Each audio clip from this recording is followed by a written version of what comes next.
couple days later after the game. How good do you feel you guys played, and was this the thing you needed to kind of get yourselves back on track for this stretch run? Yeah, it definitely felt good, playing a game like that as far as the defense wise, and getting back on track on how we should be playing. Coming off that field and just knowing that you did really good on defense, and this gave us a confidence boost, I'll say, and definitely some plays that we need to clean up, and we still can grow from here. But coming off that Notre Dame game, I feel like the defense definitely needed something like this. Was this as much a relief as anything else too, just because, it's kind of affirmed that you guys do know what you're doing on defense and can make plays? Yeah, I feel like that it definitely helped as far as showing like what the defense can do and the type of playmakers that we have on the field. And this game really just emphasized that point for us.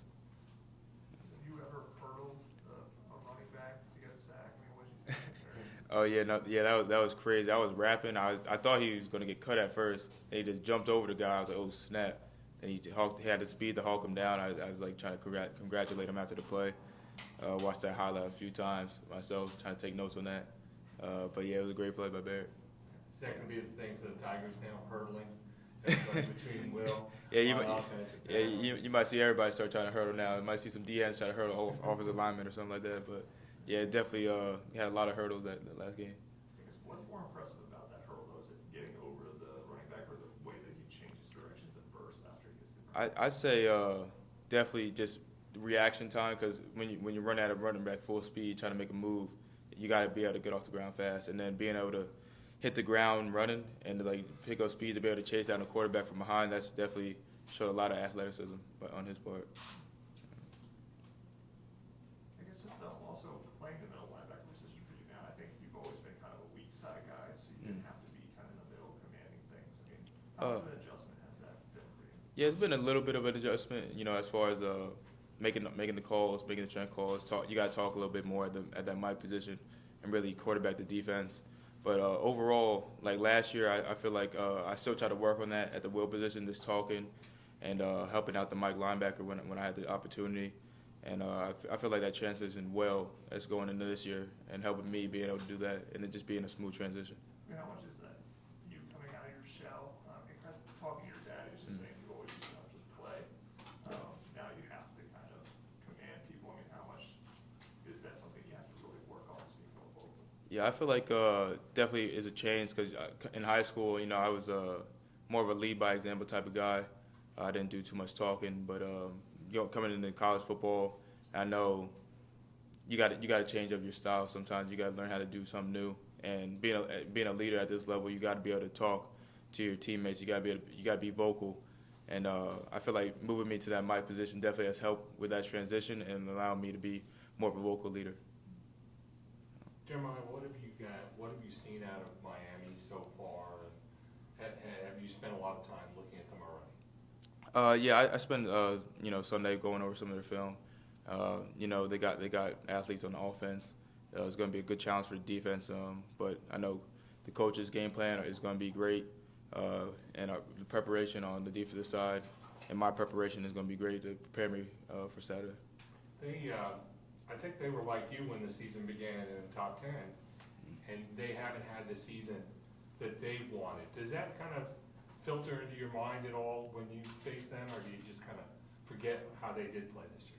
Honestly, not necessarily. I try to approach every opponent, with the same mindset of, if we don't do what we're going to do, then overall we're going to lose. So, you got to approach every single game like you're playing the national championship game. You can't, if you change that mindset, then you're going to see that you don't play as well. So I just try to approach that every game like that, and the coaches try to preach that to us as well, approaching every game like that. If you guys are successful Saturday, that's 8-0 in the ACC, undefeated season in the ACC. It happens some. It doesn't happen very often. How much of a motivator is that for you guys? Definitely a big motivator. Something like to strive for, and it's one of our goals every single year, trying to win that ACC championship, and definitely just a big motivator and something to keep pushing for this season. How different does that quarterback make Miami, the guy who played at Georgia It definitely gives them, a commander on our offense, a leader on our offense, and somebody that just, is going to be a playmaker for them. So we got to make sure that we come with the right mindset on defense. Just like with Louisville, I know Malik, he's a special type of quarterback, and we had to try to, just come with that same mindset of caging him in, getting to him, trying to get sacks, trying to pressure him, and just, doing what we can on defense to stop him. After facing so many dual threat quarterbacks this year, when you turn on that film, you're like, oh crap, there's another one, because they didn't really have that before. Yeah. It definitely. I feel like facing dual threat quarterbacks all year helps us when you face another one, because you know how to game plan, you know how to prepare for them. But I mean, you still got to come with the right mindset, or he will cut you up. But I feel like facing quarterbacks like that all year has definitely helped us out as we keep facing them throughout the year. I guess one more question about Barrett. I mean, Coach Goodwin was saying he could play middle linebacker, in the second if he had to. How much reps does he get during the week, and how natural does he look at each of those positions? Oh yeah, no, he's very natural at all the linebacker positions, because at Will he really he didn't get that many reps at Will throughout the season, or even in the off season, maybe here and there, but he was able to jump in at the Will, learn the game plan for it, and he just picked it up fast. And I could tell, he was really in his playbook trying to make sure he had every detail down at that position, and I feel like that showed on Saturday. Jeremiah, is there still some kind of, magic going up against Miami in the U? Is it still something special in your mind when you get to play them? Yeah, definitely. This is one of my first years playing them. But playing a program like that, and like their history of how successful they are, and I mean, it's still the U. So being able to play a team like that is definitely something that's like pretty cool to me. Last week you guys talked a lot about the energy shift at practice and being able to harness that energy. How are you guys going to do that this week going in? I say just coming in with the same mindset as last week, not being satisfied, staying hungry, and just trying to approach every single practice like it's the last practice, giving it everything you got, preparing in the film room and on and off the field, but just making sure that we stay hungry and we're not satisfied with what we did last week. Any questions for Jeremiah from Zoom? Hey Jeremiah, this is Anna Adams with Clemson 24/7.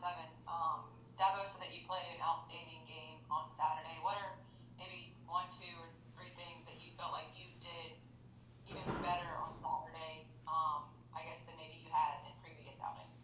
I'd say probably playing a little bit faster. I felt like I made decisions quickly. Wasn't much hesitation in my decisions. I feel like that helped me make plays on Saturday to help my team out. But overall, just my guys, on the field, they were doing their jobs. They were making sure they were in the right gaps, and all that plays together as far as my performance. And I feel I just really give a lot of credit to them and what they did on the field to help me. Coach Goodwin said that Saturday was probably the most aggressive game that he's called this season. Do you feel like the aggression allows you to play faster and more freer at times? Yeah, definitely. When you're blitzing, if it's a blitz, you really don't have to think. All you have to do is hit your gap and just beat the guy in front of you. So, being able to do a lot of pressures and blitz a lot definitely takes a lot of thinking out of the game for us. Hey Jeremiah, Scott Kiefer with the Greenville News. I know you pride yourself on your athleticism, but just wanted to get your thoughts on Shipley's hurdling of the defender Saturday night. Yeah, that was a crazy play. On the sideline, everybody was hyped. I thought he was going to get tackled at first, but when he heard of the first guy and then ran through 2 other defenders, I was like, that's just crazy. You don't see that very often, and Will Shipley's just a very special running back, very special player, and that just showed a lot of athleticism that he has. Thank you. You wouldn't have let him hurdle you, would you?